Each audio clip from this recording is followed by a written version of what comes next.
മലയാള സിനിമയുടെ പല ഇഷ്ടനായികമാരും ഇപ്പോൾ തമിഴ് സിനിമയ്ക്കും പ്രിയപ്പെട്ടവരാണ്. ദക്ഷിണേന്ത്യൻ സിനിമ മുഴുവൻ നിറഞ്ഞു നിൽക്കുന്ന ഭാവനയുടെ തിരക്കുകളെ കുറിച്ച് നമുക്കൊന്ന് തിരക്കാം.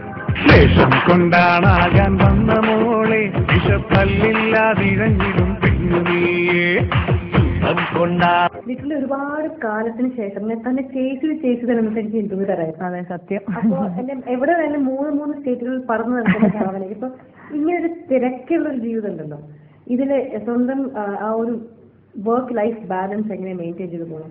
ഇല്ല, എനിക്ക് സത്യം പറയാൻ ഞാൻ അങ്ങനെ വീട്ടിലിങ്ങനെ ഇരിക്കാൻ ആഗ്രഹിക്കുന്ന ഒരാളെ അല്ല. ഞാൻ മാക്സിമം ഒരു 3-4 ദിവസം വീട്ടിലിരിക്കാൻ പറ്റുന്നല്ലാതെ ഉടനെ ഞാൻ വിളിക്കും എന്നാ അവർ തുടങ്ങാന്ന് പറയുന്നത്. എനിക്ക് ഞാൻ വർക്കൊക്കെ ഒരു ഹെക്ടിക് ലൈഫ് ഇഷ്ടപ്പെടുന്ന ഒരാളാണ്. മീൻസ് രാവിലെ തൊട്ടിട്ട് വൈകിട്ട് വരെ വർക്ക് ചെയ്യുന്നു, പിന്നെ അന്ന് ആദ്യം അങ്ങനെ എനിക്ക് ഭയങ്കര ഇഷ്ടമാണ്. ഞാൻ ട്രാവൽ ചെയ്യാൻ ഇഷ്ടപ്പെടുന്ന ആളാണ്, വർക്ക് ചെയ്യാൻ ഇഷ്ടപ്പെടുന്ന ആളാണ്. ഷൂട്ടിങ്ങൊന്നും ഇല്ലാതെ ഫുൾ സൈലന്റ് ആയിട്ട് ഞാൻ എന്റെ റൂമിൽ വീട്ടിലിരിക്കാന്ന് പറഞ്ഞാൽ എനിക്ക് ഭയങ്കര ബുദ്ധിമുട്ട്. അതെ, സത്യം. അപ്പൊ ഈ ഒരു തിരക്കുണ്ടല്ലോ, സ്ഥിരം പേര് തമിഴ് വന്നതിന് ശേഷമാണ് തിരക്ക് കൂടുതൽ കൂടുതലാണ്. 2003-2004 കുറച്ചുകൂടി ഫ്രീ ചെയ്തതാണ്. വളരെ അപ്പൊ ആ സമയം എങ്ങനെയാണ് ഹാൻഡിൽ ചെയ്തത്? ഇല്ല, 2000 ഞാൻ 2003 ഭയങ്കര ബിസിയായിരുന്നു. ഞാൻ നമ്മൾ ക്രോണിക് ബാറ്റിൽ സിഐഡി മുസ്തഫിനെ കൂടുന്നുണ്ട് ഒരുപാട് നല്ല മൂവി തന്നെ. 2004 നോക്കി കഴിഞ്ഞിട്ടുണ്ടെങ്കിൽ ഞാൻ കുറെ തലിപ്പുടി പടങ്ങളൊക്കെ ചെയ്യേണ്ടി വന്നു. അതായത് ഞാൻ കേട്ടിട്ടുണ്ട് ഒരു തമിഴ് സിനിമ ചെയ്ത് തിരിച്ചു വരുമ്പോഴേക്കും ഇവിടെ ഇവിടുത്തെ ആൾക്കാരുടെ ആറ്റിറ്റ്യൂഡ് മാറുന്നുണ്ടെങ്കിൽ റെസ്പെക്ട് കൂടുതൽ കിട്ടുന്നൊക്കെ അങ്ങനെ ഉണ്ടോ? എനിക്ക് കുറച്ചൊക്കെ അത് ഫീൽ ചെയ്തിട്ടുണ്ട്. ഇപ്പൊ കാരണം ഞാൻ പറഞ്ഞ പോലെ ഞാൻ തമിഴിലേക്ക് പോണേക്കാൾ മുമ്പ് ഞാനിവിടെ സെക്കൻഡ് ഹീറോയിൻ ആയിട്ടുള്ള കുറെ പടങ്ങൾ ചെയ്തിട്ടുണ്ട്. അപ്പൊ എന്ന് വെച്ചാൽ ഞാൻ തമിഴിൽ പോയത് ഞാനൊരു സോളോ ഹീറോയിൻ പടമാണ് ചെയ്തത്. ഫസ്റ്റ് ചിത്രം പേര്, അതിനുശേഷം വെയിൽ, അതിനുശേഷം ദീപാവലി. അങ്ങനെ നോക്കുമ്പോൾ ഞാൻ അവിടെ ചെയ്തതിലൊക്കെ സോളോ ഹീറോയിൻ ആണ്. ആ ഒരു സിനിമ ആക്സെപ്റ്റ് ചെയ്യാനുള്ള സ്പാർക്ക് ചിത്രം പേര് ഞാൻ ആക്സെപ്റ്റ് ചെയ്തത് അതിന്റെ സ്റ്റോറി എനിക്ക് ഭയങ്കര ഇഷ്ടപ്പെട്ടു. അതിന്റെ സ്ക്രിപ്റ്റ്, എന്റെ ക്യാരക്ടറും.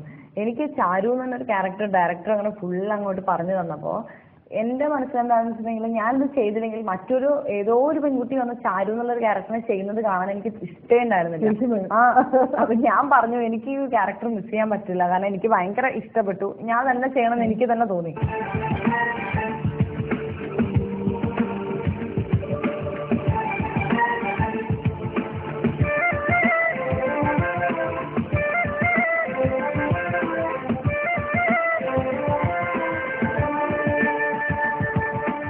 இது ஒரு பாட்டு, ஹிருதயத்தின் பாட்டு, இவிடொரு பிரளயத்தின் காற்று.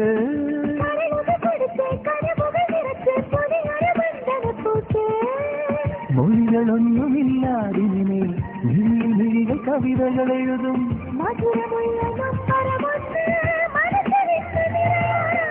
இது ஒரு பாட்டு, ஹிருதயத்தின் பாட்டு, இவிடொரு பிரளயத்தின் காற்று.